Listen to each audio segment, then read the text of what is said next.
Shalom, Shalom Akim, back at you with another video. I want to give all praises to Yahweh, Ba'ashem, Yehovah Shai, Ba'ashem, Rakahah, Kwadash. Double honors to all the elders and the apostles of Great Millstone for teaching us His truth for the power of the Rakah Kwadash. Sanitation to all the Akim, the Afwakim, and the Wafbanyam. That's the elect men, women, and children that are obedient to the order. And Kwam Yashu'Allah to the house of David. Yes, so this is just going to be a quick video on the aftermath of Hurricane Dorian. Just some updates, just give you some updates. So I'm just going to go through the clip, and see what's been happening with this. To arrive on Great Abaco Island, it is nowhere near enough, particularly in Marsh Harbour, hit harder than anywhere else. At low level on the approach into Marsh Harbour, the scale of the damage becomes clear. The fragile beauty of these northern Bahamian islands replaced by a shocking testimony to the power of the storm. One small runway has now opened, allowing the first people, about 20 minutes will be there, the elderly and the weak, to be evacuated by air. Great Abaco Island is now in ruins. Its roads still flooded, its people overwhelmed. It is now dusk here on the Abacus Islands, and the logistical difficulties are obvious. No power, of course, and just back here, widespread looting. They say widespread looting, but if you observe and if you've noticed, when it's when it's the Edomites and there's an aftermath of a hurricane or a volcano or any kind of disaster, they never say looting. They always say, oh, they're scrambling for survival, they're trying to find food to eat. But when it's Jake, the so-called niggers, they say, oh, look, them, and basically saying them animals, look at them looting, So Esau puts out them subliminal messages all the time. If you've got your spiritual antennas up, you catch it. In fact, people have little choice. Supplies are running critically low. No help has reached here. There is no running water, so locals call this not looting, but salvaging. Right, and that's what they should call it, because that's what it is, salvaging. And you never call your own people, the Edomites or so-called white people, you never say that they're looting. Exactly what they say is that they're surviving or scrabbling for food, trying to find food to survive, or salvaging. But you want to put that buzzword on the so-called niggers. You want to put that buzzword looting, So what you really want is for the law enforcement to come in. That's why you say it, so that the law enforcement come in heavy-handed and gun down the looters. So we're not ignorant to Satan's devices. In fact, people have little choice. Supplies are running critically low. No help has reached here. There is no running water, so locals call this not looting, but salvaging. With dawn this morning, it was apparent that urgent help is needed, and that almost nothing has arrived. This is, or rather was, the suburb known as the Mud, where the poorest lived, mainly those who have fled Haiti and settled here hoping for a better life. Basil Pierre survived the hurricane, but is now warning there is only one option left: a complete and urgent mass evacuation. They need to clean this stuff up, and in order for them to do that, the scent, all over, you have to evacuate the people, because we can't breathe this thing in, man, trust me. It's the smell of dead bodies. Oh, smell of dead bodies, animals, you name it, it's there. Yeah, thousands of dead bodies, and the mainstream media, as they always do, they deplete the numbers. They don't give you nowhere near the correct numbers, because they want to act as if it's not really that bad, we don't have to go over there to help them. That's the reason why they always decrease the numbers, and they never say how much really died or how badly the disaster was. Because we can't breathe this thing in, man, trust me. It's the smell of dead bodies. Oh, smell of dead bodies, animals, you name it, it's there. It's there. This is the first time. Yet somehow, Basil, you haven't given up hope on this island. No, this is home, man. Home will always be home, bro. Bodies are still lying. Yeah, that's a proud man right there.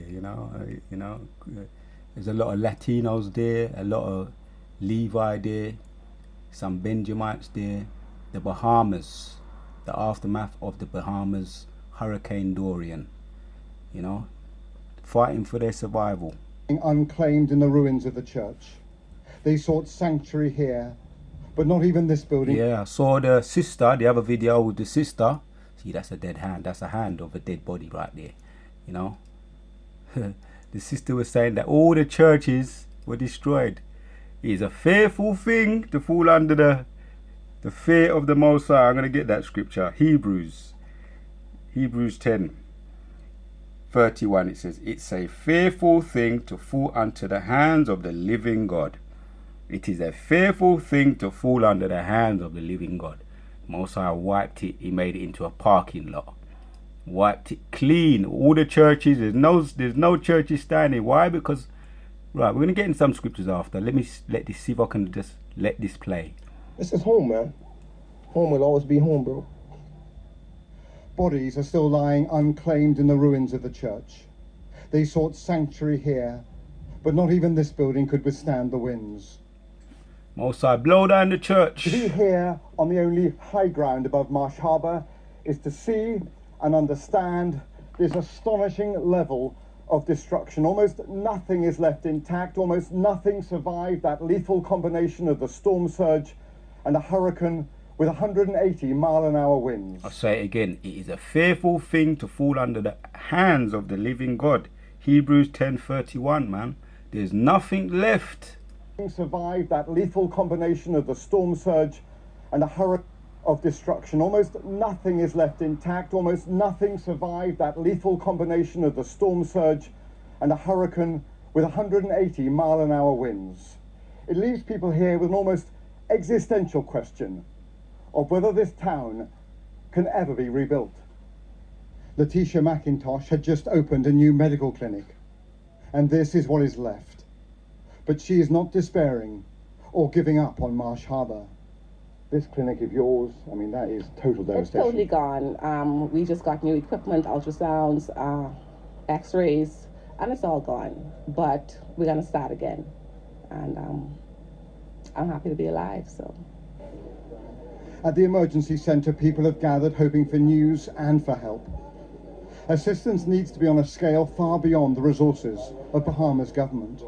To rebuild this island nation, we need help from the international body. The Americans, the Canadians, the British. There are thousands of people left here. Some trying to get off the island, but others looking at how to rebuild shattered homes and devastated lives. Robert Moore, News at 10, in Marsh Harbour on Great Abaco Island. X-rays. Right. So, that's the title I'm going to entitle the video. It is a fearful thing to fall under the hands of the living God. And we can see the evidence there. The aftermath of Hurricane Dorian over there in the Bahamas. Right. So we've got a script, 1 and 2 scripts here. Because what happened there was the Most High's wrath, and the Most High showed his wrath. He never held back.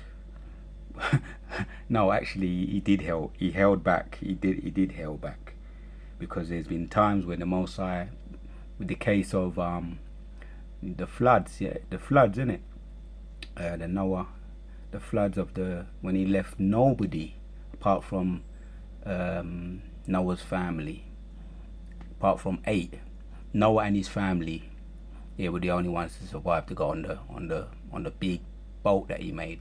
So he held back. He let you live, as you described.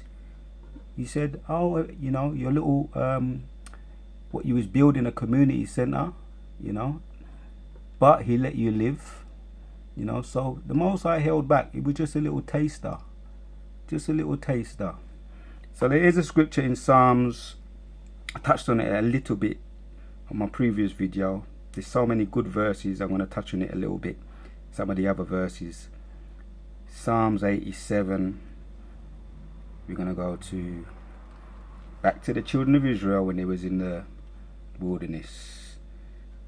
We're going to start with this one. In 5 it says, "For he established a testimony in Jacob and appointed a law in Israel, which he commanded our fathers that they should make them known to their children." You see, and what happened? If you don't pay attention, jump down to 46. It says, "He gave also their increase," because they didn't pay attention and they didn't keep his laws. And that's to all those over there in the Bahamas. A lot of them were Levi. You have some Latinos over there, some Benjamites, you know. No doubt there were some Edomites there, got caught up in it. But, you know, Most I let most of them, you know, well, there was thousands of deaths, and they're not mentioning that in the mainstream news. There was children that parents describe when you look at some of the other videos. Parents saw their children being swept away by the water. So that was the Most High's wrath, you know. And the sister in some of the other videos, what some brothers have been putting up, the sister described, she said that she's been through a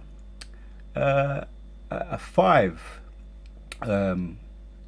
hurricane. She said she's been through a category 5, and she said, but this does not seem like anything she's ever seen before. This wasn't no ordinary hurricane, you know. So she, you know, from her own mouth, she said that, and she was right, man. It was nothing like nothing you've ever seen.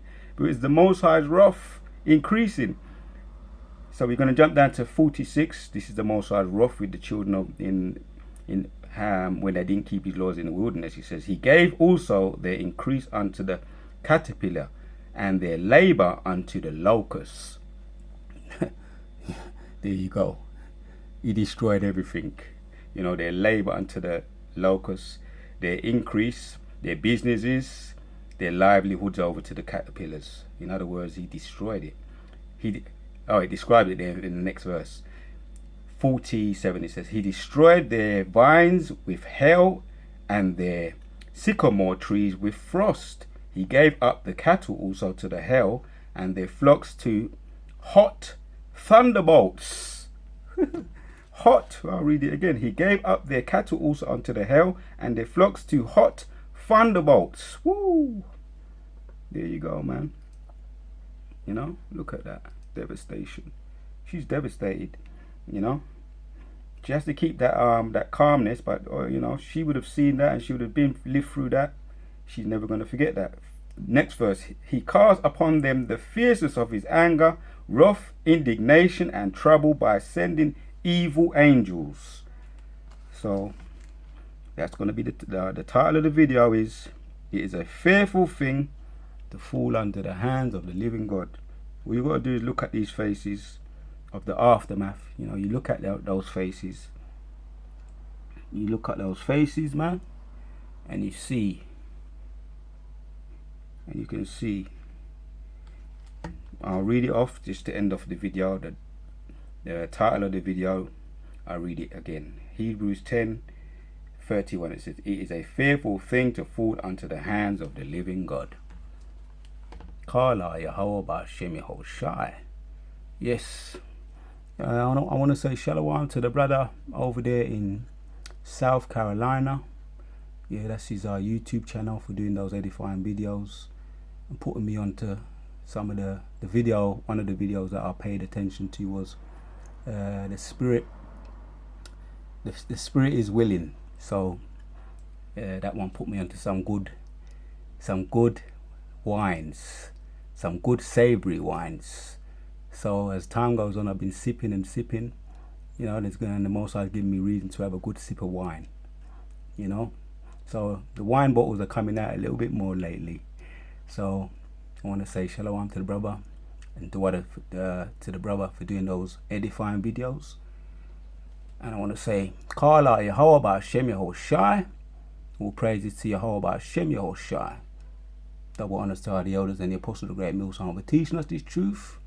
Sanitation to all the Akim, the Afwakim, and the Wafbanyam. And Kwam Yashala to the house of David. Shalom.